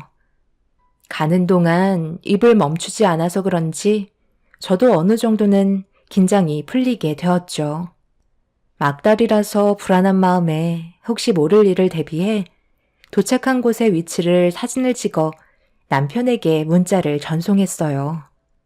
그리고 동서와 함께 건물 안으로 들어가게 되었죠. 꽤 큰 문을 여는 순간 눈앞에 펼쳐진 건 꽤 많은 사람들이 웃고 떠들며 음식을 만들고 있었습니다. 그리고 여러 사람들이 동서를 둘러싸곤 반갑게 인사를 주고받고 있었죠. 동서는 뒤에 있던 저를 소개해주면서 자리로 안내하더니 갑자기 뒤에서 저에게 앞치마를 두르는 돌발 행동을 보여줬습니다. 예상하지 못한 상황이라 당황해서 뭐 하는 거냐고 기분 나쁜 표정으로 바라봤네요. 형님, 오늘만 봐주세요. 여기가 사람들끼리 각자 음식을 만들어서 함께 모여 식사하는 공간인데요. 오래간만에 만난 분들인데 저 혼자 자리를 채울 수는 없잖아요. 형님 요리 실력도 좋아서 금방 도와주실 수 있잖아요. 저분들도 같이 협동해서 음식 만드는 거 보이죠? 저희도 똑같이 한 다음 앉아서 각자 만들어 놓은 음식 먹으면서 시간 좀 보내다가 가시면 된다니까요. 막다린 형님한테 제가 어려운 부탁하겠어요? 음식은 금방 만들잖아요. 그렇게 해주실 수 있죠? 이런 자리라는 거 왜 처음부터 얘기하지 않은 거야? 솔직하게 미리 설명해 줬다면 나는 여기 오지 않았을 거라고. 그러실까봐 얘기하지 못했어요. 제 입장도 좀 생각해 주세요. 시간 얼마 안 남았어요. 나중에 제가 따로 신경 좀 써드릴게요. 동서는 테이블 위에 꽤 많은 식재료를 올려놓기 시작했어요. 주위를 둘러보니 서로 웃으면서 즐겁게 음식을 만들고 있길래 괜히 저 때문에 분위기 안 좋아질까봐 동서에게 화도 내지 못하고 있었습니다. 결국 있는 재료들로 음식 준비를 하게 됐는데 동서가 옆에서 잠깐 도와주는 척 하다가 급하게 전화를 받더니 밖으로 나가더라고요. 말도 안 하고 갑자기 사라져서 어쩔 수 없이 혼자서 음식 준비를 하게 되었고 서 있다가 앉아 있다가를 반복하면서 꽤 오랜 시간 음식을 만들다 보니 몸에 꽤 무리가 왔는지 다리가 후들거리길래 혹시라도 진통이 시작될까봐 불안한 마음에 음식을 제대로 만들지 못했었어요. 식은땀을 흘리면서 힘들어하자 주변 사람들이 저를 보곤 다가오셔서 일손을 도와주었습니다. 그렇게 각자 만든 음식들을 한자리에 모은 뒤 하나 둘 자리에 착석하길래 저도 숨 좀 돌릴 겸 앉는 순간 밖으로 나갔던 동서가 문을 열고 다시 들어왔어요. 너무 어이가 없어서 얼굴이 붉어지자 눈치 빠른 동서는 저에게 서둘러 다가와 회사에서 급하게 전화가 와서 어쩔 수 없었다며 많은 사람들이 보는 앞에서 죄송하다며 이해해달라고 얘기한 뒤 제 옆자리에 앉았습니다. 저 빼고 전부 다 서로 알고 지낸 사이인 듯 대화를 주고받고 있는데 제가 여기 온 이유를 생각해보니 음식을 만들어줄 사람이 필요해서 막달인 저를 꼬셔서 10인상을 차리게 만든 거였네요. 그런데 꽤 무리를 했는지 아랫배가 진통이 오는 것 같아 남편에게 문자를 보내고 있는데 동서가 제가 만든 음식을 맛보겠다며 한 입 먹더니 갑자기 인상을 쓰면서 저를 바라봤습니다. 형님, 지금 이걸 음식이라고 만든 거예요? 무슨 맛이 이래요? 이건 사람이 먹을 음식이 아니잖아요. 이 자리가 어떤 자리인지 모르셔서 대충 만드신 건 아니시죠? 저에게 정말 중요한 자리라고요. 그래서 회사분들이 형님이 만든 음식을 먹지 않고 있었던 거라고요. 시댁에서는 그래도 꽤 음식을 하는 것 같아 부른 건데 분위기만 망쳤잖아요. 볼일 끝났으니까 이제 그만 돌아가도 될 것 같아요. 어차피 옆에 있어봤자 할 말도 없잖아요. 그리고 이거 오늘 고생하신 일당이에요. 10만 원 넣어드렸는데 이 정도면 괜찮죠? 음식도 버려야 할 지경인데 드리는 거는 그래도 여기까지 오셔서 고생하신 게 있으니까 챙겨 드리는 거예요. 제가 드린 돈으로 택시 타고 가시면 되겠네요. 멀리 나가지 않을 테니 살펴가세요. 여러분들 이해 좀 해주세요. 맛도 지능이 높아야 잘 내는데 저희 형님이 지능이 낮아서 음식이 이 모양 이 꼴이네요. 그냥 술이나 한잔 하시죠. 동서의 행동은 저를 눈이 뒤집히게 만들어버렸고 제가 만든 음식들을 전부 동서의 머리 위로 쏟아 부어 버렸습니다. 그동안 참을 만큼 참고 있었는데 그날 저에게 했던 행동은 저를 사람이 아니게 만들어 버렸어요. 살면서 단 한 번도 남한테 목소리 높여 화를 내거나 욕 한 번 한 적 없었던 제가 동서에게 처음으로 온몸이 떨릴 정도로 막말을 퍼부어 버렸네요. 동서도 자기 머리 위로 음식들이 쏟아져서 놀랐는지 난리를 치기 시작했고 이성을 잃어버린 동서를 사람들이 말리기 시작했어요. 제가 임신한 걸 사람들이 알고 있었기 때문에 서둘러 피하라는 말에 더는 그 자리에 있을 필요가 없을 것 같아 서둘러 건물 밖으로 빠져나왔죠. 그렇게 택시를 타기 위해 배를 손으로 받치며 걸어가고 있는데 그날따라 택시도 잘 잡히지 않더라고요. 남편한테 문자를 보내던 도중에 동서가 일을 크게 만든 터라 연락을 하지 못해서 다시 전화를 걸어봤는데 남편이 하필 전화를 받지 않고 있었습니다. 어쩔 수 없이 택시를 잡을 수 있는 곳으로 걸어가고 있는데 뒤에서 동서가 저를 부르며 입에 거품을 물고 달려오고 있었어요. 몸도 무거운 상태에서 대응을 할 수가 없을 것 같아 두려움에 떨고 있는데 순식간에 제 앞으로 달려온 동서는 자기 머리 위로 음식을 쏟은 걸 용서할 수 없다며 막달인 저를 함부로 대하기 시작했습니다. 머리채를 잡고 좌우로 흔들면서 별것도 아닌 게 자기를 함부로 대했다며 길거리에서 난리를 치자 주위에 있던 사람들이 대신 저와 동서를 떨어뜨려 놓았어요. 이미 동서는 침을 질질 흘리면서 자기 성격 모르냐며 오늘 일을 용서할 수 없다고 바닥에 있던 돌을 저에게 집어 던졌네요. 그런 안 좋은 상황 속에 온몸이 떨려왔고 다리에 힘이 풀려 주저앉았는데 갑자기 누군가 멀리에서 제 이름을 부르는 소리가 들려왔어요. 그리고 사람들 틈 사이를 비집고 들어온 사람은 제 몸부터 살폈습니다. 은경아, 네가 여기는 어쩐 일이야? 갑자기 이게 무슨 상황이냐? 어디 다친 데는 없고? 저 사람 누구야? 아는 사람이니? 삼촌, 여긴 어쩐 일이세요? 말을 하자면 좀 길어요. 저 좀 도와주세요. 동서가 지금 이성을 잃어버린 것 같아요. 김영서, 일단 저 여자부터 붙잡아.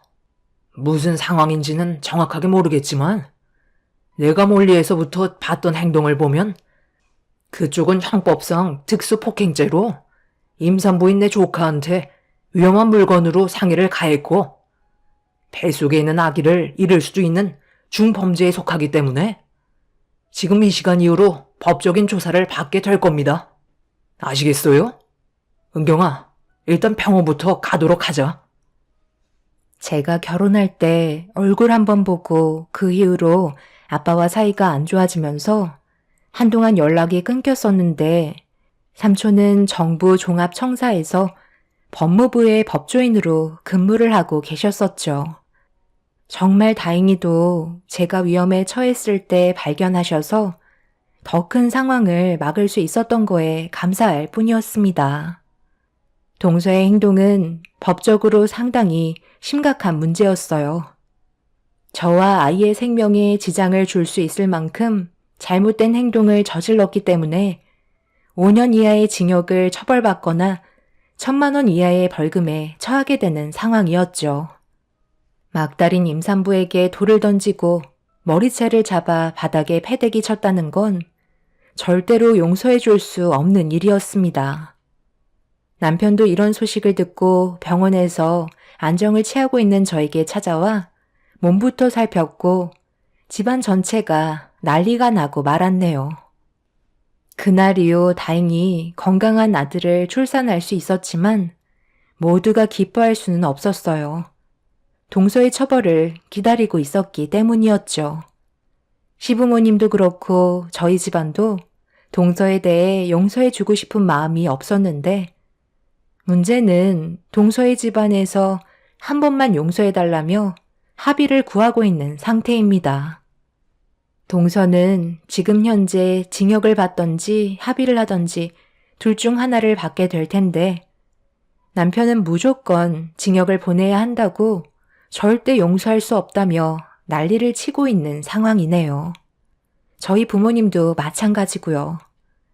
동서는 저에게 눈물로 호소하면서 용서해달라고 무릎 꿇고 싹싹 빌며 자신의 잘못을 인정하고 있는 상태입니다. 정말 진심일까요? 저는 사람 본성은 절대 바뀌지 않을 것 같다는 생각이 듭니다. 여러분들께선 어떻게 하면 좋을지 의견 부탁드리겠습니다. 오늘 하루도 기쁨 넘치는 날이 되시길 바랄게요. 감사합니다.